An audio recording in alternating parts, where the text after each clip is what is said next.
ഇത് ഇഞ്ചക്ട് ചെയ്ത് കഴിഞ്ഞാൽ 2 മിനിറ്റിനുള്ളിൽ ആന്തരിക അവയവങ്ങൾ നിലയ്ക്കും. സൈനൈഡിന് മറ്റൊരു വേർഷൻ അല്ലേ? യെസ്. ഇത് നമ്മൾ ശിവന്റെ ബ്ലഡ് വെസൽസിലൂടെ കടത്തിവിടണം. പിന്നെ അവന്റെ മരണം അവൻ പോലും അറിയില്ല.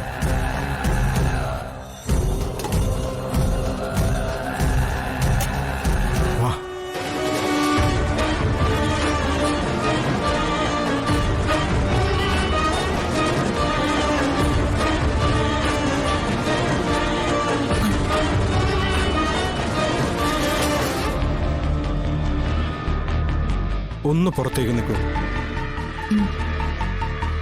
സിസ്റ്റർ.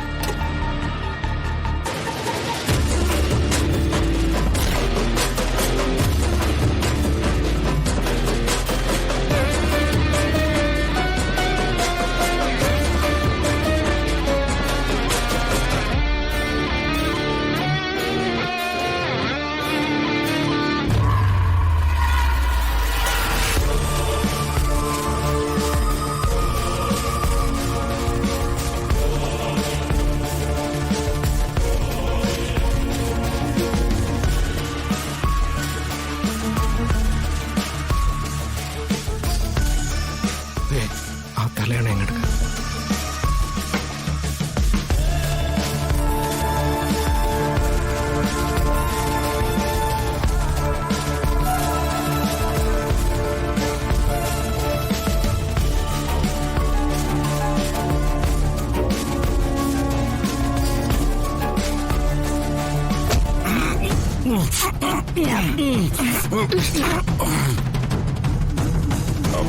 അല്ല, ഇതെന്താ പുറത്തുനിന്ന് നിൽക്കുന്നത്? അകത്ത് വേറൊരു ഡോക്ടർ റൗണ്ട്സിന് വന്നിരിക്കാം. അതേത് ഡോക്ടർ? ഇല്ല, ലീവാ. ലീവ് എടുത്തിട്ടൊന്നുമില്ല. ഒരു സുഖമില്ല, ഒരു അസ്വസ്ഥതയും വീർപ്പുമുട്ടലും. ഞാനിവിടെ ഇല്ലായിരുന്നപ്പോ ഇവിടെ പലതും സംഭവിച്ചെന്നറിഞ്ഞു. ആരൊക്കെയോ വന്നെന്നോ എന്തൊക്കെയോ പറഞ്ഞെന്നോ. മോളെ, നീ വിശ്വസിക്കുന്നുണ്ടോ വിഷ്ണു ഇങ്ങനെ ഒരു കാര്യം ചെയ്യുമെന്ന്? എനിക്കറിയില്ല മേ, എന്താ വിശ്വസിക്കേണ്ടത്, എന്തൊക്കെയാ വിശ്വസിക്കേണ്ടാത്തതെന്ന്. അങ്ങനെ യാതൊരു മുൻവിധികളും എനിക്കിപ്പോ ഇല്ല. കാരണം എനിക്ക് ചുറ്റും നിൽക്കുന്നവരെല്ലാം പറയുന്നത് കള്ളങ്ങളാ.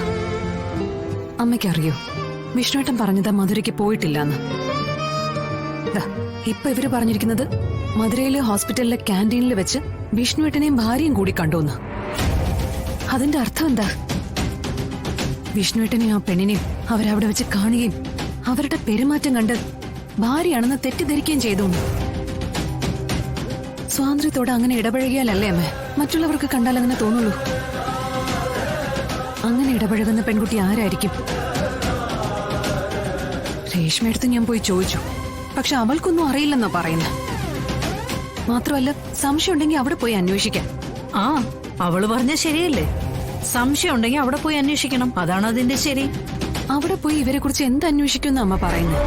പരിചയമില്ലാത്ത നഗരമൊന്നും അല്ലല്ലോ. അവിടെ നിനക്ക് പരിചയമുള്ള ആരെങ്കിലും ആണ് ഇവരെ കുറിച്ച് തിരക്കാൻ വിടുന്നെങ്കിലോ? അങ്ങനെ ആരെങ്കിലും നിനക്കറിയോ? മധുരയിലും ഇവിടെയായിട്ട് കഴിയുന്ന ആരെങ്കിലും? അവിടെ ഹോസ്പിറ്റൽ ട്രെയിനിങ്ങിനായിട്ട് പോകുന്ന ഒരാളുണ്ടമ്മേ. ഞാനൊരു അനിയനെ പോലെ കാണുന്നൊരു പയ്യനാ. MBBS സ്റ്റുഡന്റ്, പേര് പ്രകാശ് എന്നാ. അവൻ ഇടയ്ക്കിടെ ഈ പറയുന്ന സ്ഥലങ്ങളിലൊക്കെ പോവാറുള്ളതാ. എന്റെ അമ്മ കണ്ടോ? എന്താ കേട്ടില്ല? ആദ്യം ആ കാതി വെച്ചിരിക്കുന്ന കുന്ത്രാണ്ട് അടുത്ത് മാറ്റി വെക്ക്.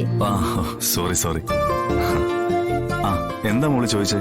ഞാൻ ദേ അപ്പുറത്തെ റൂമിലാ. എന്റെ അമ്മയെ കണ്ടോന്ന് ചോദിച്ചതാ. നല്ല ഭംഗിയായിട്ട് സംസാരിക്കുന്നുണ്ടല്ലോ, മിടുക്കി കുട്ടി. സത്യം ഇങ്ങനെ തന്നെയാ, നല്ല സ്മാർട്ടായിട്ട് സംസാരിക്കും. അല്ല, ആരേ സത്യം? എന്റെ കസിൻ സിസ്റ്ററാ.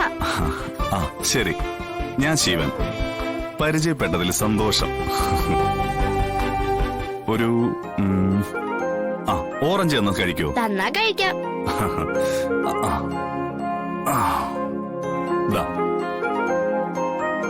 Thank you uncle.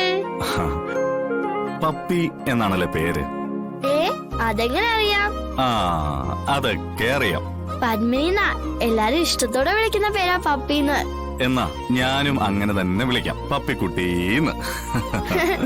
ശിവനാങ്കളിന് എന്താ പറ്റിയേ? ആ, അതൊക്കെ ഇവിടുത്തെ ഡോക്ടർമാർക്കേ അറിയൂ. ഞാൻ എന്തായാലും അവര് തരുന്ന മരുന്നൊക്കെ കഴിക്കുന്നുണ്ട്. എങ്കിൽ പേടിക്കണ്ട, അങ്ങനെ എല്ലാ അസുഖവും മാറും. ഞാനും പ്രാർത്ഥിക്കാം. എന്നാ പോട്ടെ, ഞാനിത് റൂമിൽ കൊണ്ടുപോയി കഴിച്ചോളാം. ആ, മോള് നിന്നേ, ഇങ്ങ് വാ. അല്ല മോളെ, ആരേ വിഷ്ണു അച്ഛൻ? വിഷ്ണുസിനെ അറിയോ? അറിയില്ല, അതല്ലേ ചോദിച്ചത്. സത്യയുടെ അച്ഛനാ. ആണോ?